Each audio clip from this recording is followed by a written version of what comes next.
Episode number 189.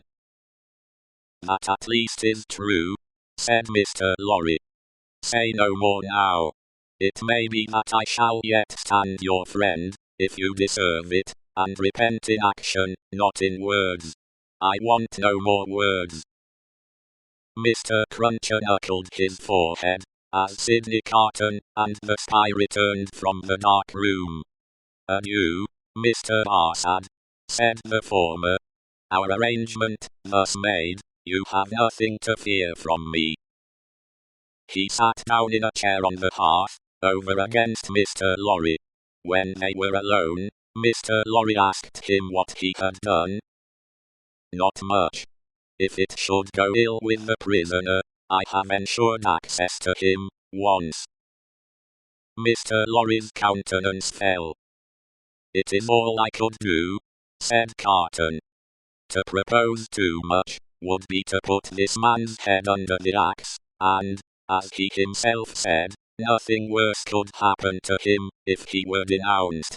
It was obviously the weakness of the position. There is no help for it. But access to him, said Mr. Lorry, if it should go ill before the tribunal, will not save him. I never said it would. Mr. Lorry's eyes gradually sought the fire.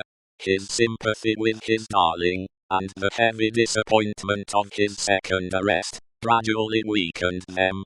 He was an old man now, overborne with anxiety of late, and his tears fell.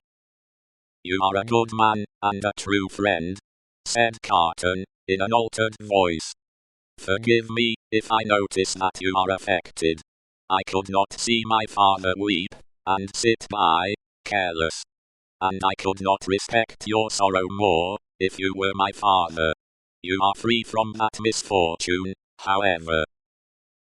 Though he said the last words, with a slip into his usual manner, there was a true feeling, and respect both in his tone, and in his touch, that Mr. Lorry, who had never seen the better side of him, was wholly unprepared for. He gave him his hand, and Carton gently pressed it. To return to poor Darnay, said Carton. Don't tell her of this interview, or this arrangement. It would not enable her to go to see him. She might think it was contrived, in case of the worst, to convey to him the means of anticipating the sentence. Mr. Lorry had not thought of that, and he looked quickly at Carton to see if it were in his mind. It seemed to be.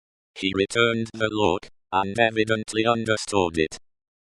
She might think 1,000 things, Carton said, and any of them would only add to her trouble. Don't speak of me to her. As I said to you when I first came, I had better not see her. I can put my hand out, to do any little helpful work for her that my hand can find to do. Without that, you are going to her, I hope. She must be very desolate tonight. I am going now, directly. I am glad of that. She has such a strong attachment to you, and reliance on you. How does she look? Anxious, and unhappy, but very beautiful. Ah. It was a long, breathing sound, like a sigh, almost like a sob. It attracted Mr. Lorry's eyes to Carton's face, which was turned to the fire. A light, or a shade, the old gentleman could not have said which, passed from it as swiftly as a change will sweep over a hillside on a wild bright day, and he lifted his foot to put back one of the little flaming logs, which was tumbling forward. He wore the white riding coat and top boots, then in vogue, and the light of the fire touching their light surfaces made him look very pale, with his long brown hair, all untrimmed, hanging loose about him.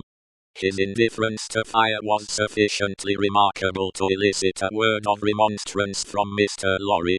His boot was still upon the hot embers of the flaming log, when it had broken under the weight of his foot.